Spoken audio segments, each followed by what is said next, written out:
예수님께서 여러분과 함께 마테오가 전한 거룩한 복음입니다. 그때 예수님께서 군중을 떠나 집으로 가셨다. 그러자 제자들이 그분께 다가와 밭의 가라지 비유를 저희에게 설명해 주십시오 하고 청하였다. 예수님께서 이렇게 이르셨다. 좋은 씨를 뿌리는 이는 사람의 아들이고 밭은 세상이다. 그리고 좋은 씨는 하늘나라의 자녀들이고 가라지들은 악한 자의 자녀들이며 가라지를 뿌린 원수는 악마다. 그리고 수확되는 세상 종말이고 일꾼들은 천사들이다. 그러므로 가라지를 거두어 불에 태우듯이 세상 종말에도 그렇게 될 것이다. 사람의 아들이 자기 천사들을 보낼 터인데 그들은 그의 나라에서 남을 죄짓게 하는 모든 자들과 불의를 저지르는 자들을 거두어 불구덩이에 던져버릴 것이다. 그러면 그들은 거기에서 울며 이를 갈 것이다. 그때 의인들은 아버지의 나라에서 해처럼 빛날 것이다. 귀 있는 사람은 들으라. 주님의 말씀입니다. 평화를 빕니다. 수원 교구에 있는 피정집 중에 아론의 집이라는 피정집이 있습니다. 근데 그 피정집에 이렇게 들어가려면 이렇게 현관으로 이렇게 들어가기 전에 거기 적힌 성구를 누구든지 읽고 들어가게 됩니다. 그 성구가 이제 뭐라고 적혔냐 하면 이렇게 되어 있습니다. 라틴어로 적혔거든요.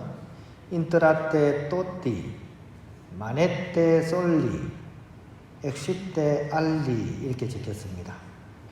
무슨 뜻인지 모르시겠죠? 예, 저도 몰라가지고 찾아봤습니다. 예, 근데 내용이 기가 막힌 내용입니다. 피정집에 들어가는 사람들을 향한 문구입니다. 인트라테 또띠는 들어가다가, 인트라테가 들어가다인데 또띠는 온전히 들어가라 이런 뜻이에요. 그러니까 내 온몸이 쑥 다 들어가야 된다. 피정 들어가는데 생각은 밖에 있고 몸만 들어가서는 어떻게 피정이 된다 안 된다? 안 되죠. 피정을 들어가려면 내 온전히 내 온몸 전체가 그걸로 들어가야 됩니다. 그 다음에 마네테 솔리, 이거는 이제 마네테는 이제 머물다 이런 뜻입니다. 머물다. 솔리는 솔로와 이제 솔로, 그죠? 혼자 머물라. 피정에 들어가서 물론 뭐 사람들하고 같이 이렇게 피정을 할 수도 있겠지만 적어도 피정하는 시간만큼은 나와 주님과의 만남을 위해서 오로지 홀로 있어야 됩니다. 엑시테 알림, 엑시테는 뭐냐면 나가다 이런 뜻입니다. 나가다, 그죠? 출구, 그죠? EXIT 우리 출구잖아요, 그죠? 엑시테 알리는 이제 하얀색의 뜻입니다. 그러니까 백지가 되어서 나가라. 그러니까 이게 무슨 얘기냐? 새로운 사람이 되어서 나가라 이런 뜻이에요. 그러니까 피정집에 딱 맞는 말이죠. 그러니까 들어올 때는 온전히 들어오고 거기서 지낼 때는 홀로 지내고 나갈 때는 새로운 사람이 되어서 나가라. 기가 막힌 말이지 않습니까? 이 말을 누가 지어냈을까요? 이 말을 지어내신 분이 오늘 알풍서 성인입니다. 알풍서 성인이 바로 이 말씀을 이렇게 경부로서 이렇게 주신 얘기입니다. 그러니까 피정을 아주 이렇게 잘 지도하신 분이라는 생각이 들고요. 그죠? 그러면 이분이 어떤 삶을 살았나 좀 궁금하겠죠? 오늘 이 성인의 삶에 대해서 우리가 조금만 한번 살펴보면 좋겠습니다. 1696년 이태리 나폴리 출신이십니다. 7남매 중에 맏아들이셨습니다. 옛날에는 이제 자녀들이 많았잖아요. 그 중에서 맏이었습니다. 근데 이제 집이 아주 이렇게 유서 깊은 귀족 가문이었대요. 그래가지고 어릴 때부터 아주 신심 깊은 어머니의 지도하에 아주 훌륭하게 그렇게 성장을 하셨다고 합니다. 그리고 아주 너무 총명하셨던 것 같아요. 16살 나이에 법학 박사 학위를 취득을 해요. 16살이면 몇 학년이죠? 중3입니다. 우리 나이로 중3 나이에 법학 박사가 됐으니까 얼마나 총명하다는 얘기입니까? 그래가지고 이제 변호사가 됐고, 그죠? 특히 이제 워낙에 똑똑하다 보니까 이 변호를 해서 이렇게 다 이기는 거예요. 그래서 별명이 지지 않는 변호사라는 이렇게 별명이 있었습니다. 그런데 원숭이도 나무에서 떨어질 때가 있겠죠. 이분이 1722년에 딱 한 번 패소를 합니다. 그것도 이분이 준비는 잘했는데 문서를 해석을 하나를 잘못하는 바람에 이것 때문에 이제 패소를 하게 된 거죠. 이래가지고 이분이 엄청 큰 낙담을 하면서 나는 법조인의 자격이 없는 것 같아. 이렇게 생각을 하셨던 것 같아요. 그래가지고 실망하고 또 방황하고 하다가 새로운 진로를 이렇게 모색하셨다고 합니다. 나에게 더 맞는 일은 없을까? 상처가 그토록 컸던 것 같아요. 그러던 중에 1723년경에 이제 불치병 환자를 돕는 병원에서 이렇게 봉사활동을 하다가 이제 신비 체험을 하시게 됩니다. 이 세상을 떠나서 나를 위해서 살아라 하는 주님의 말씀을 2번이나 이렇게 또렷하게 듣게 되었다고 합니다. 그래서 이분이 병원에서 나오자마자 이제 사제가 되기 위해서 또 그 다음에 오라토리오 회라는 곳에 입회하겠다는 그런 맹세를 이렇게 했다고 합니다. 그리고 이제 아버지의 그런 강력한 반대, 아버지는 맞으니까 놓치고 싶지 않겠죠. 그래가지고 막 아버지가 엄청 반대를 했는데도 불구하고 이분이 이제 사제가 되기 위해서 또 오라토리오 회에 이렇게 입회하기 위해서 출가를 하게 됩니다. 그래서 1726년에 이제 사제서품을 받게 되시고 1731년에 아주 능력도 출중하셨던 것 같아요. 여자 구속주회를 설립합니다. 구속주는 이제 누굽니까? 구속주. 구세주란 뜻이에요. 그죠? 우리의 어떤 죄를 구해주신 주님, 이런 뜻입니다. 예수님을 얘기하는 거겠죠. 그래서 여자 구속주회를 설립을 하고, 그 다음 해인 1732년도에 남자 구속주회를 이제 설립을 하셨다고 합니다. 그리고 이 구속주회는 어떤 사목을 했냐 하면, 주로 이제 가난한 농촌으로 들어가서 그런 농촌 사람들을 사목을 했다고 합니다. 그래서 그 사람들에게 교리 교육도 시켜주고 영성 교육도 이렇게 훌륭하게 이렇게 시켜주었다고 합니다. 지금으로 보면 굉장히 평탄할 것 같죠. 그런데 이 일을 하는 게 사실은 굉장히 힘든 어려움을 감수하면서 했던 것 같아요.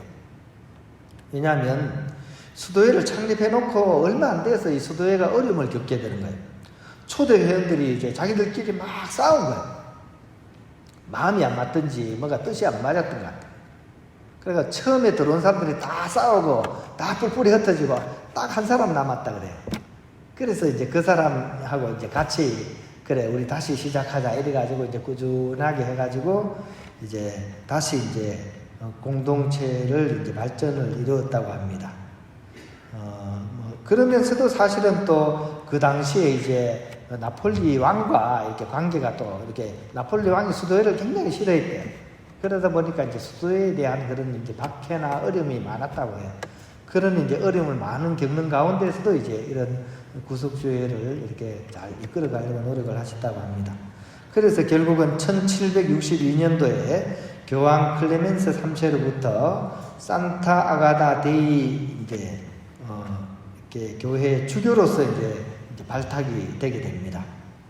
그리고 이제 보내진 곳이 또 골치 아픈 곳을 또 가시게 된 것 같아요. 성인들한테는 항상 어려움이 많이 따르는 그런 결과가 이렇게 이어집니다.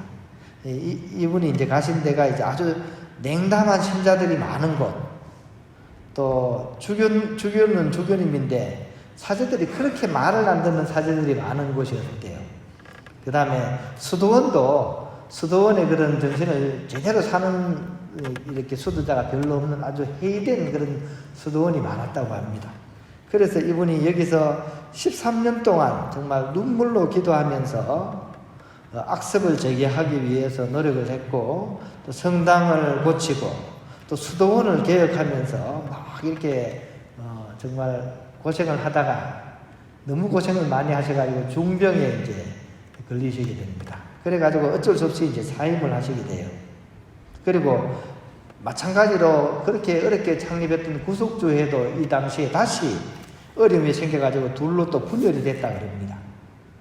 이런 와중에 이분이 이제 막 육체적인 고통도 있고 또 정신적인 고통도 있는 가운데 이제 사실은 이 구속주회가 나중에 다시 합해지게 돼요. 근데 이것을 못 보시고 이제 돌아가시게 되었다고 합니다.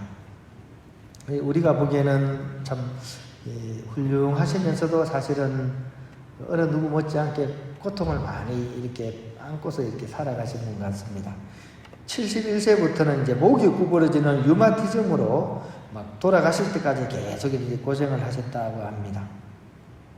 그래서 이제 1950년도에 이제 비오 12세가 이제 고해사제와 윤리신학의 소성인으로 이 알퐁소 성인을 이제 선포하시게 이렇게 되셨다고 합니다. 이분의 삶은 좀 요약해보면 이렇죠, 그죠? 성공한 그런 법조인의 지위를 다 내려놓고 또 이제 사제의 길을 이렇게 택해서 또 수도회를 설립하고 이렇게 자기 인생을 남은 인생을 다 이렇게 봉헌하신 분입니다. 그 이유는 뭘까요? 그 이유는 처음에 이분이 들었던 그러니까 신비체험에서 하신 말씀이죠. 세상을 떠나서 나를 위해서 살아라 하는 그런 예수님의 말씀. 이 말씀 때문에 이분은 당신의 삶을 기꺼이 그렇게 봉헌하셨다는 거죠. 그러니까 가난한 이들에게 기쁜 소식을 전하는 구속주 예수 그리스도 때문에 이분은 이런 선택을 이렇게 하셨다는 겁니다. 그리고 이분이 얼마나 이렇게 예수님을 전하는 설교를 멋있게 했는지 또 감동 깊게 했는지 한 사람이 이분이 설교할 때 이런 말씀을 이렇게 전해드렸다고 전해집니다. 당신의 설교에 귀를 기울이는 것은 매우 즐겁습니다. 왜냐하면 당신은 당신 자신을 잊고 예수 그리스도를 설교하시기 때문입니다. 라고 이렇게 얘기를 했습니다. 그러니까 오로지 예수님을 바라보고 오로지 예수님을 증거하기 위해서 자기 일생을 이렇게 바치는 그런 모습이 다른 교우들의 이렇게 모습 속에는 예수님처럼 보였다는 얘기겠죠, 그죠? 우리도 바로 이분처럼 그리스도의 삶을 우리가 이렇게 살아갈 수 있었으면 좋겠습니다. 우리의 삶의 모습을 보고 사람들이 저 사람을 보니까 나도 성당에 가야 되겠다. 저 자매한테는 세상에 줄 수 없는 어떤 그런 묘한 평화가 있는 것 같아. 저 형제님에게서는 무슨 냄새가 나. 무슨 냄새? 예수님의 냄새가 나는 것 같아. 우리도 이 알폰소 성인처럼 그런 모습을 우리가 살아갈 수 있었으면 좋겠습니다.